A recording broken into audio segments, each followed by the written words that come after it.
अजीज sir classes के online platform पर आप सभी का हार्दिक स्वागत है। आज हम लोग चैप्टर का नाम है बहुपद। आज हम लोग बहुपद के परिभाषा के विषय में चर्चा करेंगे। बहुपद क्या है, बहुपद की परिभाषा ना, कि बहुपद किसे कहते हैं।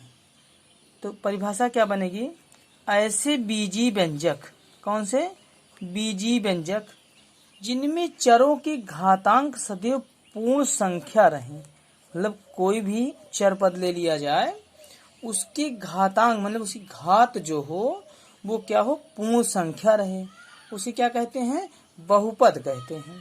क्या कहते हैं, बहुपद कहते हैं।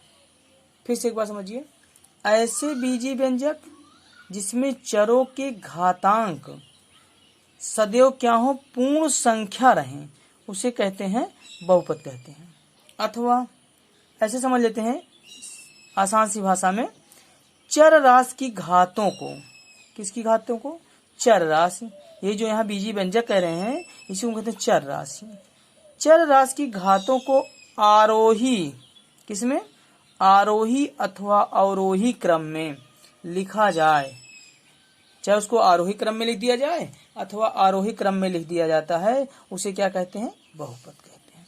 जैसे देखिए, A X square plus B X plus C, जहाँ ए क्या है, बी क्या है और ये सी क्या है, तो ए बी सी क्या है, चर राशि के क्या है, गुणांक हैं। क्या है, गुणांक हैं। जैसे आपने कहा 4x square minus 4x plus 1। अब यहाँ देखिए, एक्स स्क्वायर इसकी घात कितनी लिखी गई है, 2 ना, इसकी घात कितनी है, 1। जहाँ कोई घात नहीं होती वहाँ 1 मान रहता है।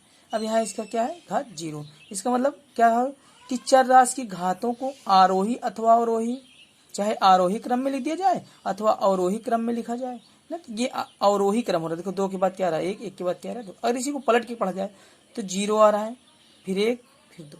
इन चाहे घटते क्रम में उसको लिख दिया जाए अथवा बढ़ते क्रम में लिख दिया जाता है, उसी को हम क्या कहते हैं, बहुपद कहते हैं। क्या कहते हैं, बहुपद कहते हैं। अब आता है बहुपद के प्रकार। बहुपद कितने प्रकार के होते हैं ना। एक होता है, पहला होता है एक पदी बहुपद। कितना, बहुपद के प्रकार में देखिए, बहुपद 3 प्रकार का होता है।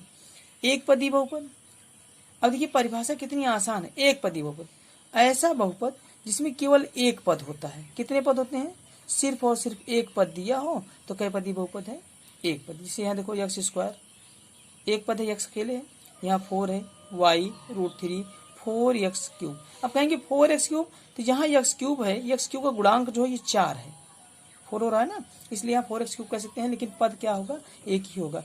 पद कहाँ से चेंज होता है, जब आपका प्लस माइनस लगा के अगला कोई पद उसमें जोड़ दिया जाए या घटा लिया जाए, तब वो अगला पद होता है, तब वो 2 पदी अगला पदी हो जाता है। लेकिन जब तक नहीं तब तक एक ही पद होता है। अच्छा, 2 पदी बहुपद, ऐसा बहुपद जिसमें कितने पद हो, 2 पद हो। एक पदी में केवल एक पद हो, 2 पदी में कितना हो, 2 पद होते हैं। इसमें देखो जैसे 4x स्क्वायर प्लस 4, अब यहाँ देखो प्लस लगा दिया गया, एक पद और जोड़ दिया, 4 जोड़ दिया गया, इसका मतलब ये 2 पदी हो गया। x माइनस 1, इसका मतलब हो गया कि ये भी क्या है, 2 पदी बहुपद है। ठीक, अब आता है त्रिपदी बहुपद। त्रिपदी क्या है, इसमें भी आपको कुछ नहीं करना है। ऐसा बहुपद जिसमें कितने पद हो, यहाँ कितने की बात किया है, 3, तो 3। ऐसा बहुपद जिसमें 3 पद हो, कितने पद हो, 3 पद, जिसमें कितने पद हो, 3 पद हो। 3 पद होते हैं उसे क्या कहते हैं, त्रिपदी बहुपद कहते हैं। समझो, एक पदी में एक पद, द्विपदी में 2 पद और त्रिपदी में 3 पद होते हैं। कितने पद होते हैं, 3 पद होते हैं। इसमें देखो x square minus 3x minus 10, दूसरा 2x स्क्वायर प्लस 6 और 2x square plus x minus 6। यहाँ देखो बेटा, अगर यहाँ माइनस लगा है, यहाँ माइनस लगा है, एक पद आपका ये था, लेकिन अगर एक्स स्क्वायर माइनस 3x कह दिया जाए तो 2 पद हो जाता है। इसी में माइनस x और लगा दिया तो 3 पद हो गया। ऐसे इसमें भी है, एक पद दूसरा पद तीसरा। क्लियर हुआ। अब आता है कि बहुपद का गुणांक क्या है।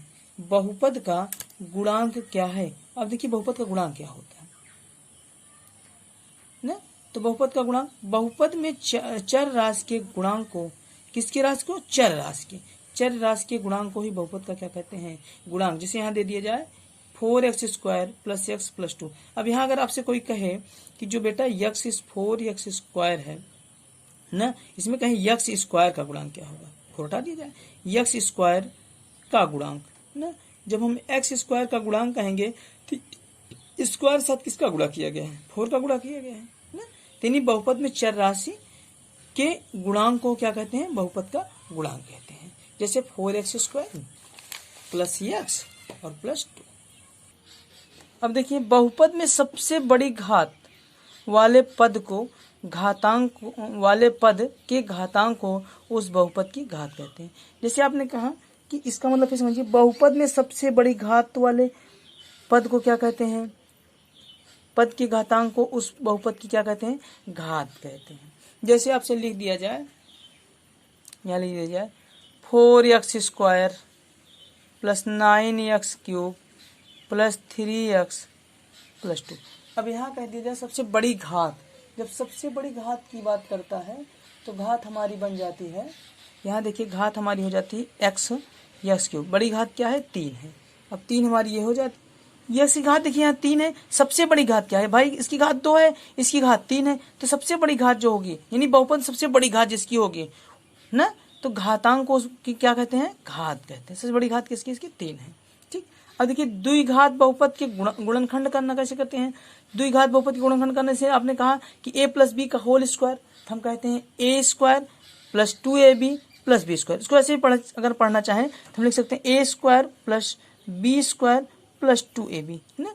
अब इसी को हिंदी में कैसे, किसी द्विघात द्विपद का वर्ग कैसे करेंगे। द्विपदों का वर्ग क्या होता है, प्रथम पद का वर्ग यानी a का वर्ग, फिर कह रहा है प्लस प्रथम पद का वर्ग प्लस 2 गुणे द्वितीय पद के गुणन, यहाँ कह रहा है प्रथम पद, फिर से देखिए, किसी द्विपद का वर्ग क्या कहते हैं, प्रथम पद का वर्ग प्लस प्रथम पद और द्वितीय पद के गुणा का दुगना। फिर देखो प्रथम पद का वर्ग यानी a स्क्वायर, फिर कह रहा है प्रथम पद और द्वितीय पद यानी a और b का ना दुगना, यानी दुगना कर दिया जाए तो 2ab हो जा रहा है, और प्लस क्या कह रहा है, द्वितीय पद का वर्ग हो रहा है। इसी तरह का a माइनस बी का होल स्क्वायर क्या होता है, a square plus B square minus 2 भी लिख सकते हैं, या हम लिखते हैं a स्क्वायर माइनस 2ab और प्लस बी स्क्वायर, ये भी हो सकता है। ठीक, आप इसको चाहे पहले लिख दो और चाहे इसको बाद में लिख दो, बात एक ही होगी। अब दो वर्गों के अंतर के रूप में बहुपद के गुणनखंड क्या होते हैं, जैसे आपने कहा a square minus B square बराबर क्या हो जाएगा, एक ब्रैकेट हम लिख देंगे a प्लस बी, एक ब्रैकेट हम लिख देंगे a माइनस बी। इसी तरीके एक्स स्क्वायर माइनस ए स्क्वायर है तो एक ब्रैकेट में एक्स प्लस ए एक्स माइनस ए। ठीक, अब बीजी वर्ग में देखिए, बीजी वर्ग में सर संख्या क्या होती है, जैसे आपसे कोई कहे X plus Y plus Z का होल स्क्वायर, तो कहीं कुछ डरना नहीं बेटा, आपने पढ़ा एक्स प्लस वाई का होल स्क्वायर, ऐसे में जेड जोड़ दिया गया, तो X square plus Y square plus Z square, plus आप कहते हो एक्स स्क्वायर कहते हो, एक्स प्लस वाई का होल स्क्वायर कहते हो, X square plus Y square, तैसे यहाँ कहते हैं एक्स प्लस वाई का whole square, X square plus Y square plus 2 अभी यहाँ का ना जेड है तो plus 2xy plus 2yz plus 2zx। फिर समझो, जैसे दो पद देता है एक्स प्लस वाई का होल स्क्वायर, तो आप लिखते हो X square plus Y square plus 2xy, यही कहते हो ना। अब यहाँ क्या हो जाएगा, X square plus X plus Y plus Z का whole square, X square plus Y square plus Z square, ठीक, plus 2xy plus 2yz plus 2zx। Clear. अब तीसरा अगला फार्मूला आता है एक्स प्लस वाई का होल क्यूब, बेहद आसान है, तो कहेंगे X cube plus Y cube plus 3xy bracket में एक्स प्लस वाई। क्लियर। लेकिन जैसे ही हम माइनस की बात करते हैं एक्स माइनस वाई का होल क्यूब, तो देखो X cube minus Y cube minus 3xy minus X Y X minus X minus Y, sorry यहाँ देखिए आप, जैसे यहाँ प्लस की बात करते हो यहाँ माइनस की बात करते हैं, अगर क्यूब की बात करते हो, अगर प्लस में लिखा है कि एक्स प्लस वाई का होल क्यूब, इसमें जितने भी पद होंगे सभी किसमें होंगे, पॉजिटिव होंगे, कोई माइनस नहीं लगना है। लेकिन जैसे ही एक्स माइनस वाई का होल क्यूब कह रहा है, घात 3 कहेगा, अगर माइनस लगा है इसमें जितने पद होंगे सभी किसमें होंगे, माइनस में होंगे, प्लस में नहीं होंगे। ठीक, लेकिन जैसे आपने पढ़ा यहाँ पे भी ए प्लस बी का होल स्क्वायर, ये आपने पढ़ा ए प्लस बी का whole square, a square plus 2ab plus B square, आपने फिर पढ़ा ए माइनस बी का whole square, a square plus B square minus 2ab। तो जब हम माइनस प्लस की बात करते हैं, जब स्क्वायर में बात करेगा माइनस में, तो केवल 2 पहले माइनस में होगा, 2ab माइनस में होगा, शेष किस में होंगे, प्लस में होंगे। इसी तरीके से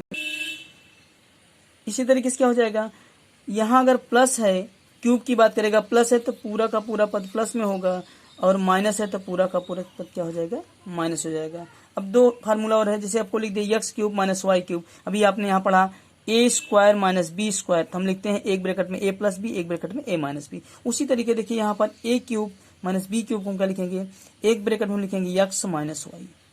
जैसे आपने कहा X cube minus Y cube, तो एक ब्रैकेट में हो जाएगा एक X cube X minus Y, दूसरे में लिखेंगे X square plus X Y plus Y square.